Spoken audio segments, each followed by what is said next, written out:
What's cracking, guys? Bruce Matson here, your host show of Metro Scout Fantasy Football, and we're heavy in the redraft season. We're getting ready to do our draft. Some of you guys done your drafts this weekend, but Dameon Pierce has been a big riser just the last few days. And he's such a riser that many people are taking shots in the dark in drafts, just making sure they get him on the roster. I'm talking about 4th round, 5th round, 6th round, 7th round. I've been watching Twitter. I've been watching the discourse. Many people are just trying to see where he's going in other people's drafts.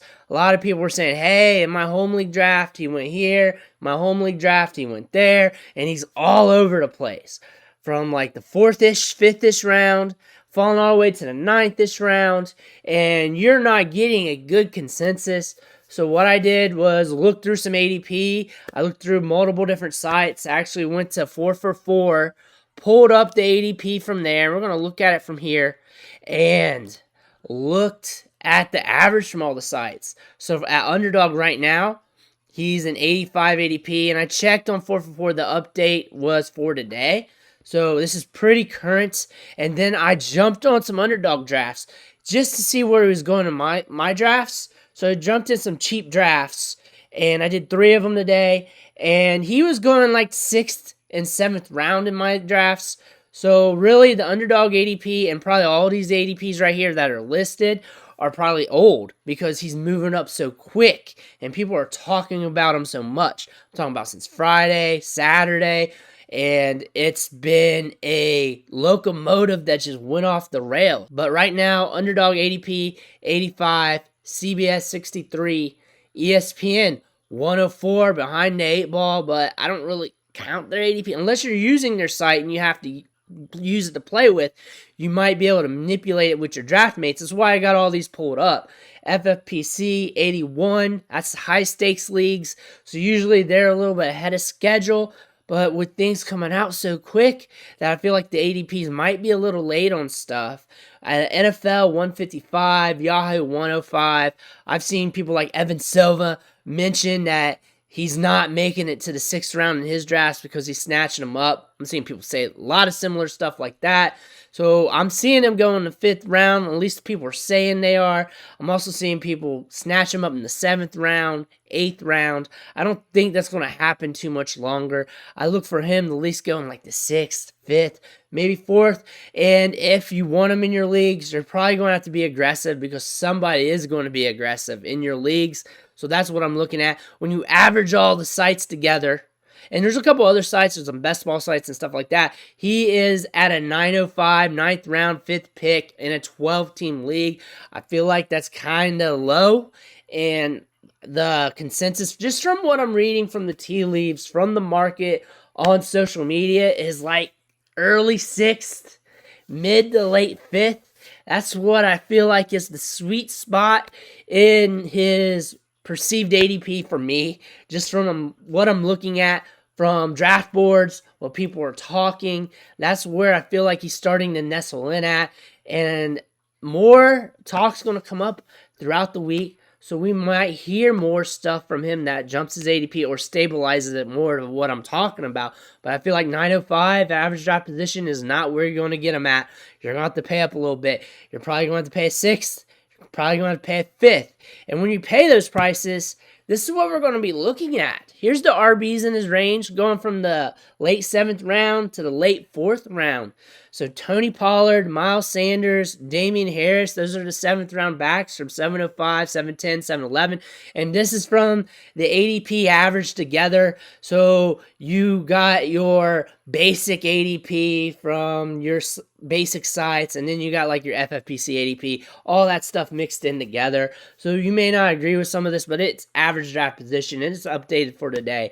So Dameon Harris, Miles Sanders, Tony Pollard, 7th rounders on average between all these sites. You can make a case since he's going to be getting a good workload, good opportunity, young guy with some upside. Remember, he's a speculative asset. He's not guaranteed to go to the moon, but there's a chance that he could, and that's why the price is so high, because if he hits hard, then we're going to have to pay up for him. That's what's going to happen. We're just going to have to pay up for him if he hits hard. In the 6th round, Clyde Edwards-Helaire, Antonio Gibson, A.J. Dillon. One thing that tells me that this ADP is kind of low is Antonio Gibson. News came out today that Brian Robinson was ahead of him, and then news came out today that Brian Robinson got shot. I don't know, but I feel like he'd be ahead of Antonio Gibson. Clyde Edwards-Helaire probably too, because a lot of people are down on him.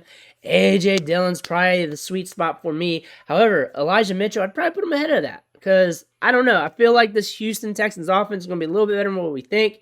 Dameon Pierce could be in line for a good workload, and now he's very speculative with Jacobs, Hall, and Dobbins. I don't know if there's any way, shape, or form I can draft him ahead of J.K. Dobbins. Him and Breece Hall is a question mark here. Breece Hall is definitely the more talented back. Dameon Pierce is coming into the season with a locomotive strapped to his back. Hall could hit later in the season. Everyone's forecasting a slower start. He also has that ADP there, 4th, 5th roundish. We know Josh Jacobs is going to get his share of the pie. He's going to get his touches until it's Zamir White time at least. At 507, good price point. So where things seem to be the right price for him is somewhere in between Elijah Mitchell and Antonio Gibson, which is a big range. Personally, I can't take him ahead of A.J. Dillon. I like him too much. I like the upside there. But you could slide him there ADP-wise ahead of him. You could also slide him there a little after, so maybe somewhere around 605-ish to late 5th. That just seems like the sweet spot. But I can also see a lot of people just swinging earlier in drafts, just to say they got him, just to make that sexy pick. So you could see that happen in the range of outcomes. So maybe a late 4th, anywhere up to the mid-6th round, somewhere around there. Late 4th, high. Unlikely to happen, but can happen if someone's trying to be sneaky, funny, or what, trying to look like they're ahead of the crowd. Late 6th round is probably the latest you get them. Looks like somewhere in the late 5th to early 6th. Just seems like the sweet spot from what I've seen. But you let me know what you've been looking at. Also the wide receivers in this area, because the opportunity costs of the wide receiver position is something you can't ignore. You just can't go running back for running back. Jerry Jeudy, wide receiver 23 at 5'11". Gabe Davis, 5'12". Marquise Brown, 6'01". Chris Godwin, wide receiver 26, 6'2". Amon-Ra St. Brown, Juju Smith-Schuster, Adam Thielen, Michael Thomas, Amari Cooper, and Darnell Mooney. The thing is, the later you go, the more speculative the wide receivers get. Also, too, I didn't go in the 4th round with the wide receivers because there's so many of them. There's so many wide receivers to choose from. So if you draft them in the 5th or 6th round of your draft, you still have wide receivers to look at. That's one thing you look at. Also, too, if you're drafting 0 RB and you just want to end it soon, then he might be your first running back. That might be scary. But you know he's a young guy getting touches. You got the sexy pick. So that's something you may want to do. Jerry Jeudy, Gabe Davis, Marquise Brown. So those are interesting wide receivers in their own right. Judy's in a great offense. Same with Davis. Brown's an air yards guy. I'm not a Davis fan. I could see myself going Pierce ahead of him. I feel like Davis is real high in ADP here. Jeudy, Brown, very speculative wide receiver assets too and good offenses, but I can make it up later. I feel like Amon-Ra St. Brown, Juju Smith-Schuster, you're going to have to make that choice between him and Pierce. Also, it's going to be depending on your roster. How are you already at running back? Did you start off playing with hero RB? You drafted somebody like Christian McCaffrey, then slammed wide receivers. Now you're here looking at Dameon Pierce, and you're like, yeah, you know what? He can be my RB2. I'm cool with that. I can take that risk. I'll take him here 5'11", 5'08", 6'01", whatever. And then I'll get some of these wide receivers on the back end. Already got 3 or 4 of them, so I'm good. Then you get to like Michael Thomas, already hurt, could be hurt throughout the season. Can't take that out of the realm of possibilities. Juju Smith-Schuster, best quarterback play he's ever gotten, but we don't know what we're getting out of him. He's also been hurt. Amon-Ra St. Brown, killer end of the season last year. Can he continue that? We don't know. Also, other pass catchers in the offense being healthy. Chris Godwin may start the season off slow due to that injury. Darnell Mooney, great wide receiver, great target share, slow offense. So you got question marks with these wide receivers. You're getting into this weird dead zone at the wide receiver position. And running back's a hard position to fill. You may want to look at Pierce around that late 5th, early 6th round range. And also, too, you can get other wide receivers here in the 7th round because there's other wide receivers past that 702 point. And you're probably already got a couple wide receivers on your roster.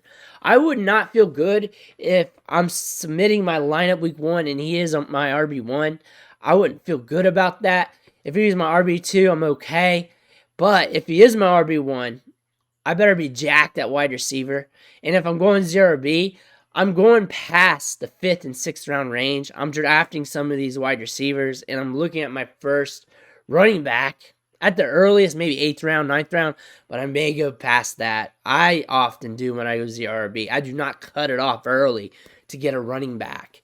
If I'm drafting Dameon Pierce, I want him to be my RB2, at the most RB3, and I want to be good at wide receiver, maybe even have a tight end. I want to be good at those positions. I also want to be good at running back as well. I want my good running back already drafted because I do not want to go into the season with him being my RB1. I'm nothing against him. Good opportunity here. Forecasted to get some touches, has some upside, but I really want to play this out with the downside in mind, and I also want to be good to go. So if I'm going 0RB, I got my wide receivers, I'm probably zipping past this. If I'm going here RB and I want to cut it early, I'm going Pierce. If I'm doing straight up drafting, I'm probably already got some wide receivers. I'm looking at this list of wide receivers that are here. And you know what? I may take the stab at Pierce late 5th, early 6th. That's probably where you're going to have to draft them. You may be able to get them later, but I feel like more buzz, more talk, more speculation is going to happen throughout the week, and his ADP is going to go up higher and higher. There are going to be drafts right now as I'm talking where people are snagging them in the 7th. People are snagging them in the 8th. People are snagging them in the 9th because we're seeing that in ADP, and I've seen them go in the 7th in some of my drafts today. I've seen them go in the 6th some of my drafts today. But I'm going to tell you this, the way people are talking Dameon Pierce up in redraft right now, by the time your drafts come this weekend, throughout the week, or whenever it is coming up, it's going to increase because of word of mouth is going to boost up that value, and you're going to have to make a decision. We got the great Evan Silva talking him up, saying he's not making it to the 6th with me in the draft, so you know he's paying up for him. You're going to see other guys say the same thing, and that's going to boost his player value in drafts. Are you willing to pay for that? Where you see him going in your drafts? Because some of you guys had drafts this weekend, and I'm talking about our home leagues. I'm talking about our leagues that we've been drafting all weekend. This price for Dameon Pierce is going to increase. Word of mouth is going to skyrocket it. It's going to settle somewhere between that mid-5th, the early 6th round range. I feel it could go higher. It could be higher. I could be wrong. It could hit that 4th round mark because people get thirsty for running backs. And you do not want to be too thirsty for running backs where that opportunity cost for wide receivers just goes over your head. So think about that as well. But let me know where he's going at in your drafts. Let me know what you've been seeing, what you've been hearing. Smash that like button on the way out. It really helps the video and the algorithm. And if you haven't already, hit that subscribe button. Helps out the channel. And I'm dropping fantasy football content like this. This one, I'm just guessing the value, letting you know where he's at, and then you guys are smart enough to make your own choice. Kind of gave you a little bit of my feel, but you know how I do it. I show you the information, talk about it a bit, and I know you guys can come up with your own thoughts and premises on that. But I want to thank you for watching, and I'll catch you on the next video.